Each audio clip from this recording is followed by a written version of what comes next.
All right, guys, welcome back to this Mr. YouTube channel. So today we're back on the Mark II. This is our 3.6 all-motor drag car. Now, the last video you guys would have saw was us putting in the cat cams. All that was great, went well. And then after that was supposed to be our first start video.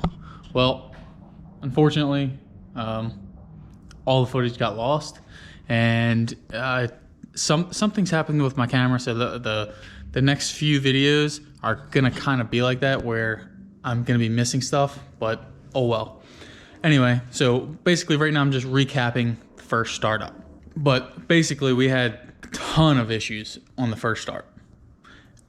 Had a bunch of like fuel tech setting issues, which I kind of figured out, worked out. I was having issues with the wideband because I'm using an AEM wideband. I was having issues with the drive-by-wire. Just wound up deleting it and put a cable throttle body on it. So it's still 102 millimeters. It's just now it's cable. A bunch of the Volkswagen sensors, because I am trying to use all OEM stuff. I absolutely could not figure out the OEM Volkswagen temp and level sensor that's in the pan. So in the end, I deleted that and went back to a Mark III style, where it's just that little, it's just got one single spade and it goes onto the oil filter housing. Put that in here, calibrated it, perfect. That's the way to go. Don't try to overcomplicate it and use that other stuff. After all that was figured out, I got this tune decent.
Then we were letting it idle, letting everything get up to temp, and we kept having an issue where it was puking.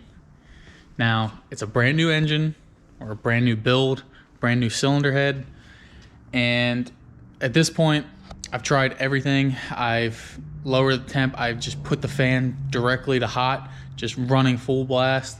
It's puking, it's puking. So then I finally put my pressure gauge on it, where the same tool that you can use to pressurize a cooling system, you can actually use it to check and see if there's pressure in the cooling system. So you put the adapter on, put the pump on, and you just let it sit there and you watch the gauge.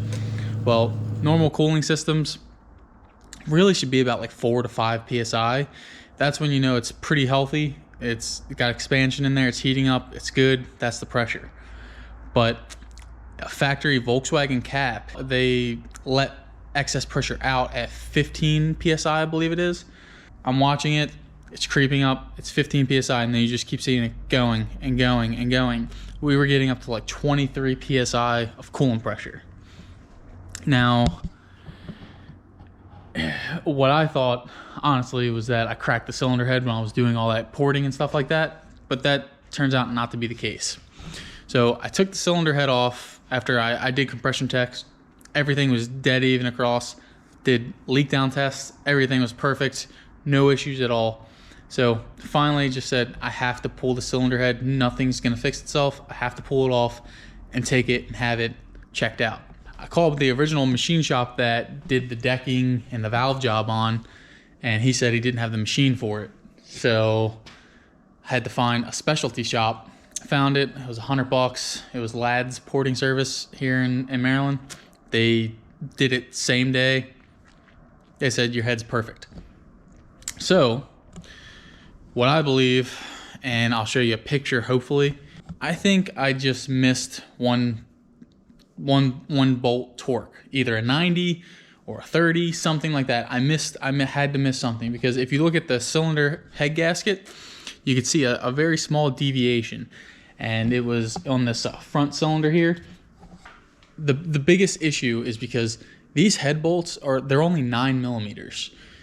9 millimeters, you cannot torque at a ton. So even with my torque wrench, when I put the cylinder head back on, because it had the clean bill of health, got brand new head bolts, got a brand new head gasket, I saw that there was that issue on that one side of that head gasket where it looked like I missed a bolt. So I just said, you know, I'm just gonna throw it on and we should be good.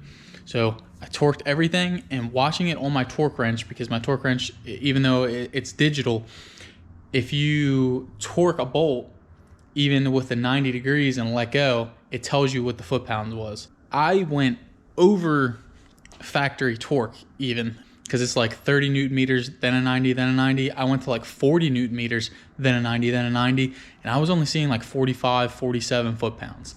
Good to go now. But yeah, that was a huge headache. It was a huge hurdle. It kept me from going to Junebug. I was really shooting for Junebug, but it was just dead in the water when that happened. Down the road in the future, what I will be doing is probably getting, some people in Europe have these 9mm head studs, but they're like $600. So I've been thinking, if I just get 24 valve head studs, which are 11mm, if the head can get hogged out that much without being an issue, then I would just drill the cylinder head down to the block, 11mm, and just tap it. But that's down the road. Right now, everything's working. I'm not touching it. That's for down the road. So after that, because it kept puking, it wound up blowing a hole in one of the tubes on my original radiator.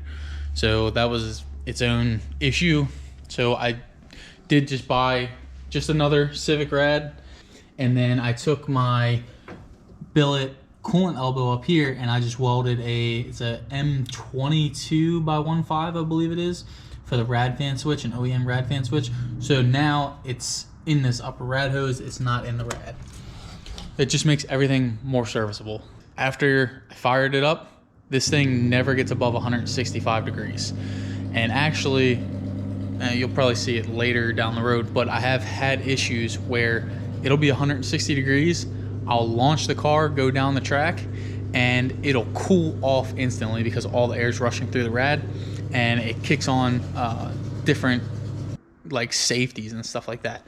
So I've had issues because it's so cold now, but I have dropped down those limits, those limiters and stuff like that, so that stuff's not an issue anymore.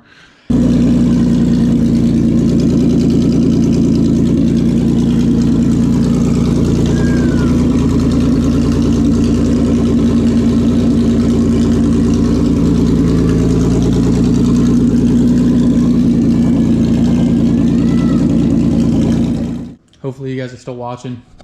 Again, this is just going to be kind of an overview of what happened on that first start, and sorry again that I don't have the footage, but just know that we had some issues. Cylinder head is now off and then back on, but as of right now, everything's good to go. And the next video you guys will see will be the first drive, and I have all the footage of that. I don't know how, but I have all that footage, so we'll be in good shape for that video, and you guys are gonna love it because it rips. It really rips, and I'm so excited. I can't wait to get out there and get to all the races next year. Obviously, I made it to a couple this year, which you'll see down the road because this is in the future again. But I'll also post a clip where my car was actually featured on the VR6 Society's page, which is pretty cool.